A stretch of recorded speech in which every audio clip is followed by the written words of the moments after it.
Jacob went on his journey and came to the land of the people of the east. As he looked, he saw a well in the field, and behold, 3 flocks of sheep lying beside it. For out of that well the flocks were watered. The stone on the well's mouth was large, and when all the flocks were gathered there, the shepherd would roll the stone from the mouth of the well and water the sheep, and put the stone back into place over the mouth of the well. Jacob said to them, "My brothers, where do you come from?" They said, "We are from Haran." He said to them, "Do you know Laban the son of Nahor?" They said, "We know him." He said to them, "Is it well with him?" They said, "It is well." And see, Rachel, his daughter, is coming with the sheep. He said, "Behold, it is still high day. It is not time for the livestock to be gathered together. Water the sheep and go pasture them." But they said, "We cannot until the flocks are gathered together and the stone is rolled from the mouth of the well. Then we water the sheep." While he was still speaking with them, Rachel came with her father's sheep, for she was a shepherdess. Now as soon as Jacob saw Rachel, the daughter of Laban, his mother's brother, and the sheep of Laban, his mother's brother, Jacob came near and rolled the stone from the well's mouth and watered the flock of Laban, his mother's brother. And Jacob kissed Rachel and wept aloud.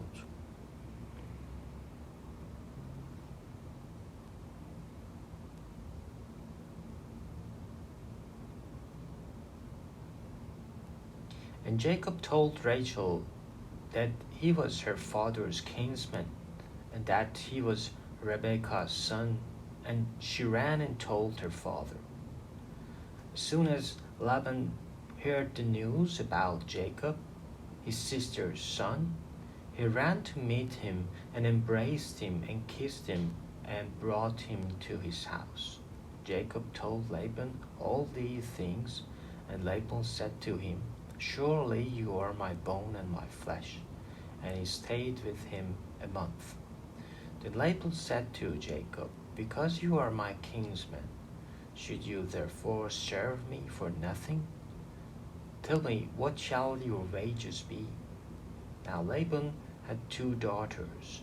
The name of the older was Leah, and the name of the younger was Rachel. Leah's eyes were weak, but Rachel was beautiful in form and appearance. Jacob loved Rachel, and he said, "I will serve you 7 years for your younger daughter Rachel." Laban said, "It is better that I give her to you than I should give her to any other man. Stay with me." So Jacob served 7 years for Rachel, and they seemed to him but a few days because of the love he had for her. Then Jacob said to Laban, "Give me my wife, that I may go into her, for my time is completed." So Laban gathered together all the people of the place and made a feast. But in the evening he took his daughter Leah and brought her to Jacob, and he went into her. Laban gave his female servant Zilpah to his daughter Leah to be her servant. And in the morning, behold, it was Leah. And Jacob said to Laban, "What is this you have done to me? Did I not serve with you for Rachel? Why then have you deceived me?" Laban said, "It is not so done in our country to give the younger before the firstborn. Complete the week of this one, and we will give you the other also in return for serving me another 7 years." Jacob did so and completed her week. Then Laban gave him his daughter Rachel to be his wife. Laban gave his female servant Bilhah to his daughter Rachel to be her servant. So Jacob went into Rachel also, and he loved Rachel more than Leah, and served Laban for another 7 years. When the Lord saw that Leah was hated, he opened her womb. But Rachel was barren, and Leah conceived and bore a son, and she called his name Reuben. For she said, Because the Lord has looked upon my affliction, for now my husband will love me. She conceived again and bore a son, and said, Because the Lord has heard that I am hated, he has given me this son also. And she called his name Simeon. And again she conceived and bore a son, and said, Now this time my husband will be attached to me, because I have borne him 3 sons. Therefore his name was called Levi. And she conceived again and bore a son, and said, This time I will praise the Lord. Therefore she called his name Judah. Then she ceased bearing. When Rachel saw that she bore Jacob no children, she envied her sister. She said to Jacob, Give me children, or I shall die. Jacob's anger was kindled against Rachel, and he said, Am I in the place of God, who has withheld from you the fruit of the womb? Then she said, He is my servant Bilhah. Go in to her, so that she may give birth on my behalf, that even I may have children through her. So she gave him her servant Bilhah as a wife, and Jacob went into her, and Bilhah conceived and bore Jacob a son. Then Rachel said, God has judged me, and has also heard my voice, and given me a son. Therefore she called his name Dan. Rachel's servant Bilhah conceived again, and bore Jacob a second son. Then Rachel said, With mighty wrestlings I have wrestled with my sister, and have prevailed. So she called his name Naphtali. When Leah saw that she had ceased bearing children, she took a servant Zilpah, and gave her to Jacob as a wife. Then Leah's servant Zilpah bore Jacob a son. And Leah said, Good fortune has come. So she called his name Gad.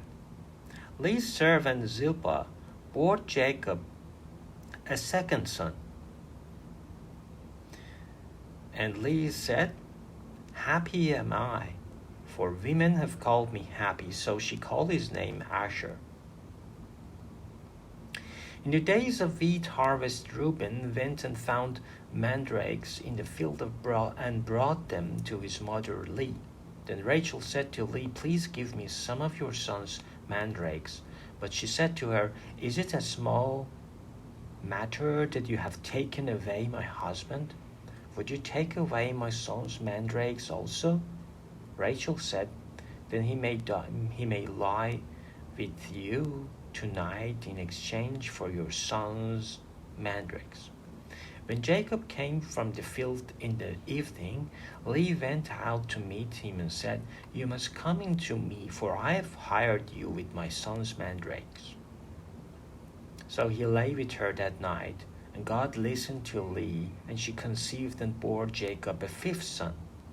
Leah said, God has given me my wages, because I have my servants to my husband. Because I gave my servant to my husband. So she called his name Issachar. And Leah conceived her again, and she bore Jacob a 6th son. Then Leah said, God has endowed me with a good endowment. Now my husband will honor me, because I have borne him 6 sons. So she called his name Zebulun. After she bore a daughter, and called her name Dinah. Then God remembered Rachel, and God listened to her and opened her womb. She conceived and bore a son, and said, God has taken away my reproach. And she called his name Joseph, saying, May the Lord add me another son. As soon as Rachel had borne Joseph, Jacob said to Laban, "Send me away that I may go to my own home and country. Give me my wives and my children for whom I have served you, that I may go for you now the service that I have given you." But Laban said to him, "If I have found favor in your sight, I have learned by divination that the Lord has blessed me because of you. Name your wages, and I will give it." Jacob said to him, "You yourself know how I have served you and how your livestock has fared with me. For you had little before I came, and it has increased abundantly, and the Lord has blessed you whatever I turn. But now when shall I provide for my own household also?" He said, "What shall I give you?" Jacob said, "You shall not give me anything. If you will do this for me, I will again pasture your flock and keep it. Let me pass through all your flock today, removing from it every speckled and spotted sheep, and every black lamb, and the spotted and speckled among the goats, and they shall be my wages, so my honesty will answer for me later. When you come to look into my wages with you, every one that is not speckled and spotted among the goats and black among the lambs, if found with me, shall be counted stolen." Laban said, "Good, let it be as you have said." But that day Laban removed the male goats that were striped and spotted, and all the female goats that were speckled and spotted, every one that had white on it, and every lamb that was black, and put them in the charge of his sons. And he set a distance of 3 days' journey before himself and Jacob pastured the rest of Laban's flock. Then Jacob took fresh sticks of poplar and almond and plane trees, and peeled white streaks in them, exposing the white of the sticks. He set the sticks that he had peeled in front of the flocks in the drought, that is the watering places where the flocks came to drink. And since they bred when they came to drink, the flocks bred in front of the sticks, and so the flocks brought forth striped, speckled, and spotted. And Jacob separated the lambs and set the faces of the flocks toward the strip, and all the black in the flock of the Laban. He put his own droves apart and did not put them with Laban's flock. Whenever the stronger of the flock were breeding, Jacob would lay the streaks in the throat before the eyes of the flock, that they might breed among the sticks. But for the feebler of the flock, he would not lay them there. So the feebler would be Laban's, and strongers Jacob's. Thus the man increased greatly and had large flocks, female servants and male servants, and camels and donkeys.